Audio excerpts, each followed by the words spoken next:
In the Arctic, a mother and child walk the icy coastline, hunting for sustenance.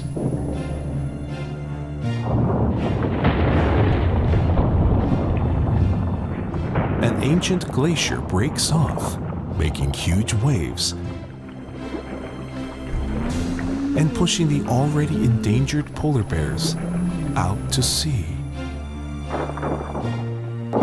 Due to global warming, the ice is insecure, and the pair are separated.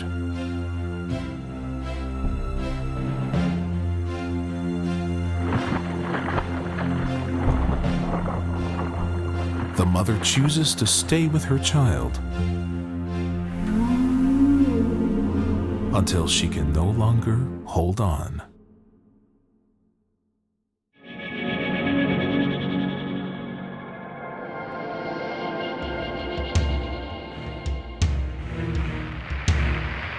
The effects of severe climate change can be felt here in Australia,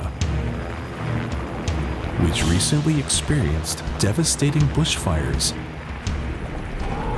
destroying the homes and lives of both humans and animals alike.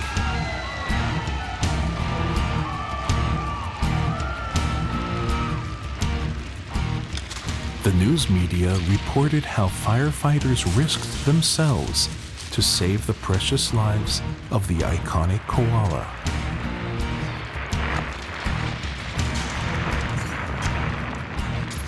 Trapped in a burning inferno, these furry creatures had nowhere to run.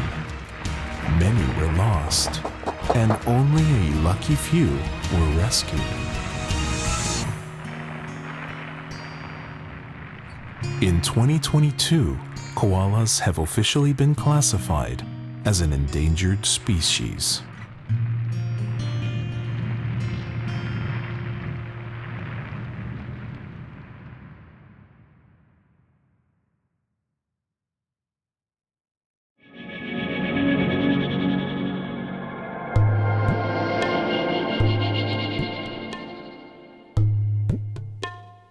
In the scorching deserts of Africa, many families regularly battle drought and starvation. In order to survive, a mother asks her daughter to take the long journey to the watering hole to fetch water for her baby brother.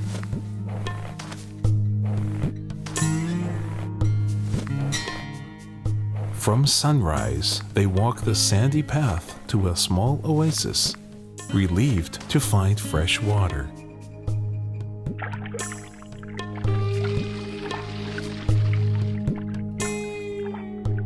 The daughter anticipates the relief and joy on her mother's face when she returns.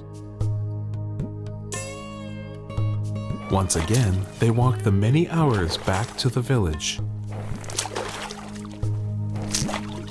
"Mother, I'm back," she says with a smile. Yet, her mother is silent.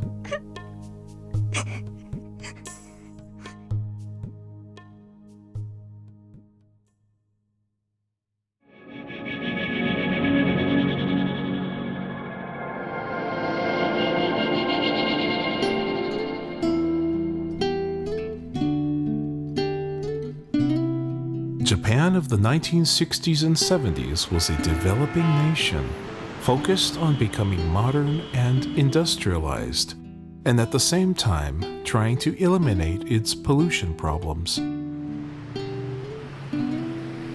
Today, many of those goals have been achieved, and yet, alongside that success, those chosen methods left very little untouched natural space.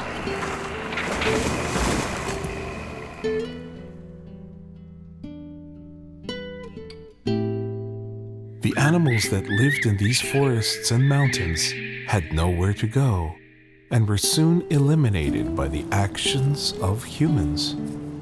Wild animals such as monkeys or raccoons were considered a nuisance, often being chased off and left to starve.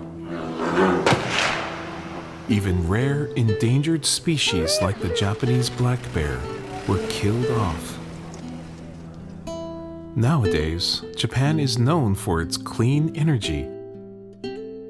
No longer are the skies full of pollution, nor are the beaches and seas dirtied with oil and dead fish.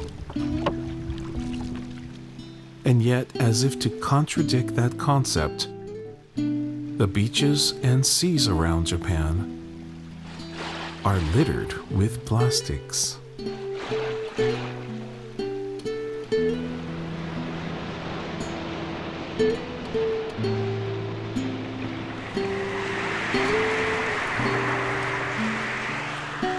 Efforts to clean them are underway.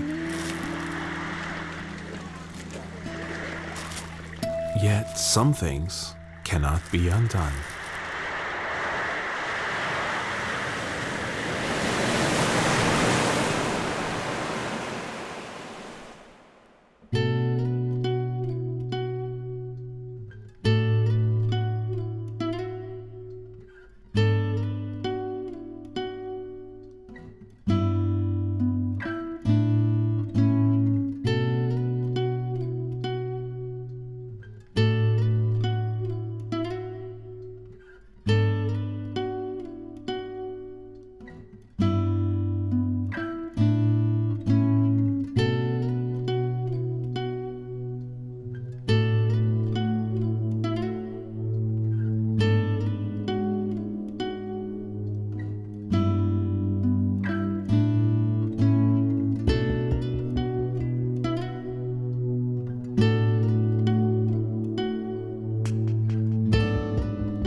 Along with all the plastic pollution from our lives, including bottles, bags, and packaging, there is also plastic pollution that originates from those who live and work in the fishing industry.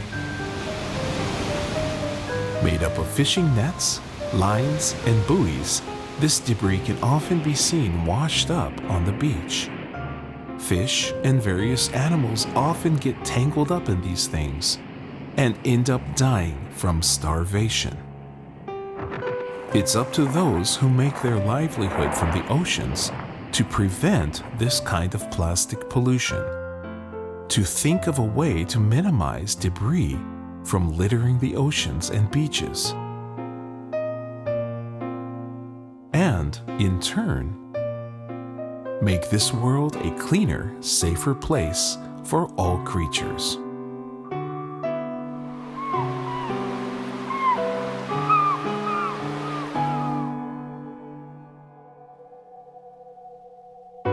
In a world where there is a clear divide between those who have food security and those who do not, first world nations create tons of food waste, while others go hungry. What's wrong with this picture? Biomass plastics are made from plants such as corn. It can be more profitable to grow corn for plastic. Yet, with global warming, crops will be more and more difficult to grow, leading to even more hunger.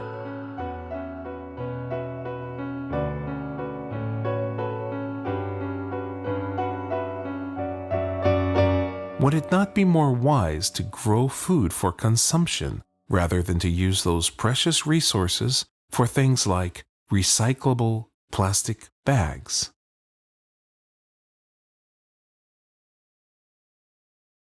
Plastic pollution can be found throughout Japan. Why is this? Well, there are several reasons, from the lack of public trash cans to fishing debris, and even perhaps a certain lack of morals. Japan also has a nasty habit of exporting its trash to other countries. Let's discuss. First, let's talk about the lack of public trash cans. If there's nowhere to dispose of something, people just might litter. As mentioned before, fisheries are to blame for discarded nets, lines, and buoys, both in the sea and those that wash up on the beaches. Lack of morals. Yeah, people litter. It often ends up in the rivers and the sea. Unfortunately, Japan has chosen to deal with its plastic waste by paying for it to be dumped in developing countries. What seems like an economically wise solution, this exported trash often ends up polluting the water sources of those less fortunate people. To put it another way, the rich are polluting the poor. Japan has responsibility for this sad situation. This is the truth about plastic waste. But why is plastic the bad guy? Well, first, you need to know that there are dozens of different types of plastic used in Japan. PET, polypropylene, polyethylene, and many more. Some are even coated with aluminum. A bag of chips, for example, might have several layers of varied plastics, as well as that aluminum coating. The benefits are great: extended shelf life, keeps out moisture, won't break, and so on. This sounds pretty good, right? So what's the issue? In Japan, multi-layer, multi-component packaging is common, but recycling is a challenge.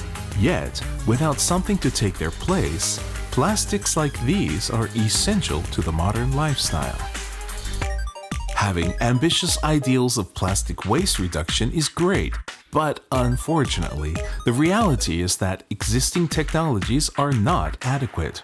Rather than throwing tax money at a misled disposal method, radical change needs to take place to create a truly beneficial waste management system. So what's the plan?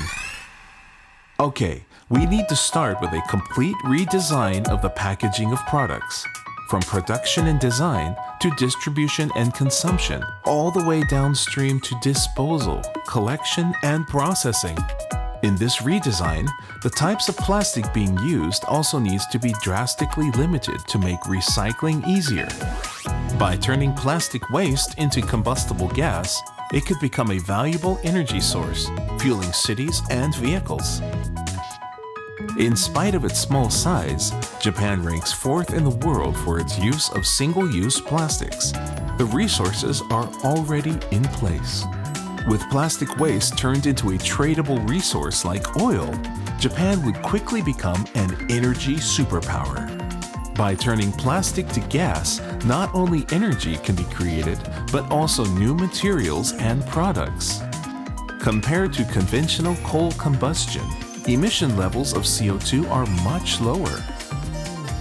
Hopefully, in the near future, we'll be able to stop our reliance on oil and coal by creating this new waste management system, lower our environmental impact, and curb global warming. The Earth will thank us for this.